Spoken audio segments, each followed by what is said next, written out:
Nimalar ham qishloqlar. O'zingda bor, ukam. 30 yil bo'ldi kelganimiz aka.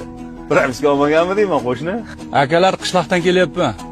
Yana qishloq deydi-ya, ey. Akmal aka, Ha, uyingizga kiruvdim. xo'sh.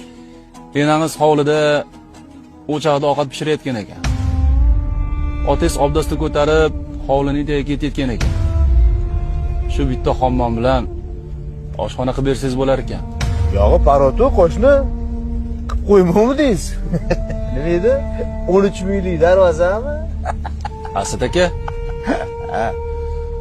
Opangiz operatsiyasiga qishloqdoshlar pul yig'ishayotgan ekan. Sizga ham 3-4 so'm berarmikan deyishyapti.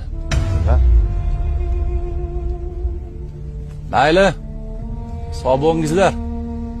Tashkentliklar.